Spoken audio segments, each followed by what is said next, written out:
back and congratulations again. In terms of, kasi you showed some numbers with regards to your capability on supply. Ano? How sure are you na ganun kadami actually ang supply ng mga pili trees here in the country? So with regards to that particular number of supply, so we conducted pili mapping po in the Philippines in different places kasi I think one of the misconceptions about the pili is that it's just available in the Bicol. But when we try to do pili mapping, we also identify na ang pili pala po is meron din po sa different places in the Philippines like Mindoro, Marinduque, Samar Leyte, and also in Davao. So right now po, as mentioned before the numbers po, we already have 18,000 pili trees with the farming cooperatives. Yes, Dr. Lalo. I'll use my former DTI perspective. Pili has been a very good product for DTI. It's actually good for anti-aging, yung mismong shell that was used. But very similar to what was asked by Sir Baste. There was a deal with Malaysian government. They bought a lot of pili, about tons of pili, but the fruit itself, we weren't able to sustain it. So actually the contract did fail. After 3 years lang, it did not continue. So I still have the same question, very inquisitive on the sustainability part, the sourcing, because we had a very good deal with the Malaysian market, but unfortunately it fell through because of the sourcing. And then second, what particular part of the pili are you using? Is it the shell, the actual fruit, or from the tree itself? So just to answer the second question first po, so yung kinukuha po namin sa pili po is yung sa bark po, yung pong nagtapong niya. So it's a different from the nuts. But just to give you the overview about the pili resin po, so sa isang buwan po, we extract 2 times po. So like for example, in 1 pili tree, the average kilos po is 15 kilos po per tree po. Just to give you the overview. Very similar with the rubber Rubber tree, tree, right? but the difference is pili po is very fragrant. As you can see po, it's very popular with the fragrant components like Gucci and Chanel, to name it. The composition of whenever you have perfumes being produced, you will get the pili resin.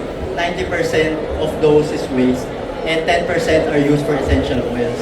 So what we will do, we are gonna be collaborators between these very big manufacturing companies because essentially we're really turning something invaluable, something of a waste, to something valuable that can be applied to many applications. So that 90% alone is an untapped market because that is what we will use as part of our production. Please, Jolo. Yeah, just a question. Well, first off, good story. Thank you and congratulations for being here. Number one is, in terms of circular economy, I think it's clear that there's a market for that. But in terms of the performance specifications, how does it compare versus its competitors, given that the sealant market, you already have big brands in there which are household names?